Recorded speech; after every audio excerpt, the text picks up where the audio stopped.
Welcome back, guys. We're back. We are back. When's the last time I did one of these like review essay type things? No, like seriously, go in the comments below and tell me because I genuinely don't remember.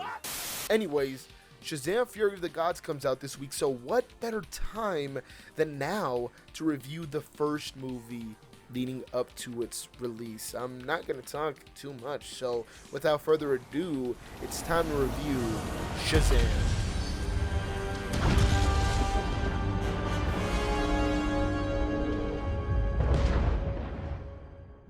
I'd like to start by acknowledging the negatives or problems I had with this film.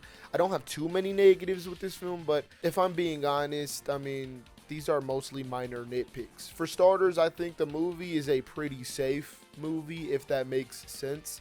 Doesn't make it bad at all, but it's just not trying to be ambitious, which I don't think it needs to be. But this film isn't breaking any like cinema barriers either. I think my biggest issue with this film, though, is the main villain for the most part. Dr. Sivana is very much not compelling. I guess that's the best way I can put it.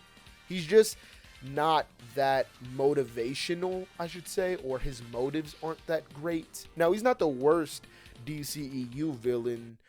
I think we can all agree on that. But he doesn't have much to his character other than he's out for revenge. On top of this, that revenge is out for his own family, so he doesn't really have a personal connection to Shazam in any way other than they both have powers and he wants the wizard's powers. Now, yes, I do know that they wanted Black Adam to show up in this movie, played by The Rock also. I'm pretty sure like he signed on and everything, but then left because he thought Black Adam, or more specifically him, deserved his own spotlight, and we saw how that ended up going. Anyways, I think another issue I have with this film is that Zachary Levi is a bit too childish sometimes. Now, this is an extremely minor nitpick, but I mean, who wouldn't turn into a child if they ended up getting superpowers? And also, the Shazam wizard has like very unconvincing facial hair paired with a very unconvincing wig on. It's hilarious every time I see 𝙎𝙆𝙆𝙆 with that wig on. It's not convincing at all. Also, there's some great needle drops in here for the most part, but I thought the actual score itself very much lacked. Didn't leave any lasting impression on me and wasn't memorable at all. But this movie does have plenty of good though. I mean, it's easily the pinnacle of cinema. It thrives on giving you the greatest cinematic experience you've ever had with flavors of cinema within the cinema of cinematic cinema. For starters, it's easily the most lighthearted DCEU movie, and for good reason. The movie finds this perfect balance of humor that doesn't make it overtly goofy or not being able to take it seriously. Regardless, this movie is genuinely hilarious at times. You want to try invisibility? How do I do? Forget it. You know, okay. Oh my god! It worked! Where'd you go? I'm invisible! I'm right here. I'm invisible! Hey, nice outfit, dipshit. The superhero training sequence and the robber sequence are the two scenes that immediately come to mind when I think of the charm in this film. See, the entire film is full of charm, but these two sequences specifically display it in its full glory. Even the little things, like the costume designs, were amazing. I'd argue this is one of the best suits in any comic book movie. There's just a little bit too much muscle padding, but honestly, that's something extremely minor. The supporting cast though in here is a literal gold mine. Every single character part of Billy's foster family is likable in some way, even the parents. They each have their own personalities that really shine whenever each of them are on screen. By far the biggest standout though is Freddy, played by Jack Dylan Grazer. Every time I watch this film, I continue to audibly laugh at so many scenes with him that I've already seen and that I know are coming. Oh, it's a long way down. Trust me, I speak from experience. Victor pushed me. They seem nice, but don't buy it. It gets real Game of Thrones around here. He's easily the most charismatic in this movie, brings so much levity when it's needed, and overall, he's just this superhero fanatic that you can't help yourself but to love. Oh, and this scene? Yeah, this is easily the funniest scene in the movie, by the way. I just got an idea. I'd like to purchase some of your finest beer, please.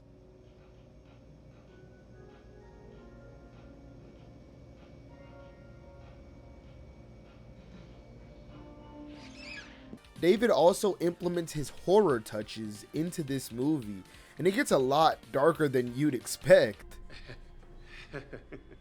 Let me spoil it for you. What the fuck? I loved the creature designs, and it brought a different tone to the film that allows it to feel constantly refreshing, which I should also add that to me this is by far the best paced movie in the entire DCEU. It's so rewatchable, it flows incredibly well, doesn't drag at all, and it tells its story in a very focused way that isn't jarring or rushed. Also, side note, can we bring these back? Can we bring back title cards, please? I love them. I love these things.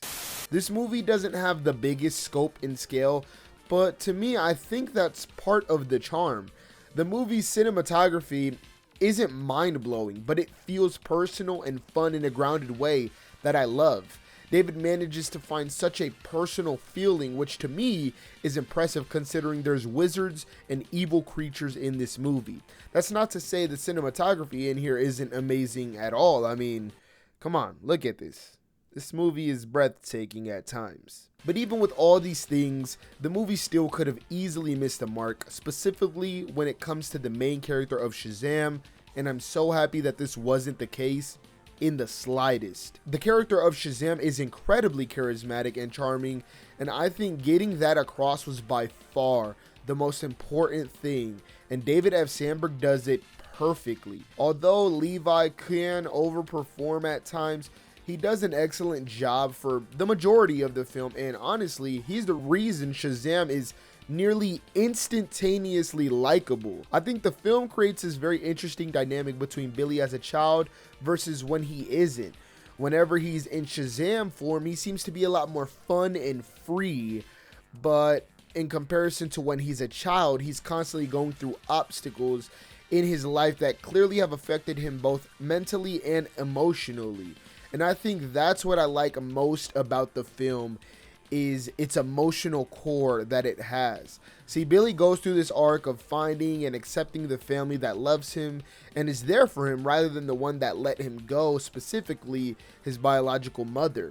David manages to hit you with campy comedy that just warms you up on the inside, but doesn't let that distract you from the amount of heart these characters all have within this movie. When the rest of the family is given powers, it's such a fun moment that feels earned, and specifically with Freddy's walking disability, whenever I see his crutch fall to the ground and he's like the first to fly, it's just something so special. No, it's not cap lifting Mjolnir, but it's such a heartfelt scene that holds weight because of how well the rest of the movie did leading up to it. I don't get how anyone could hate the Shazamly. I personally think it provides great character building for Billy specifically. If you think about it, Billy's life has always felt like it had no purpose, but as soon as he met this new family, he started getting powers. It's almost like a blessing in disguise for Billy that ultimately helps him connect with the family even more. I see them getting powers as kind of the final cherry on top of Billy feeling welcomed and accepting his real family. They're all incredibly likable as well. They all feel genuine in some way.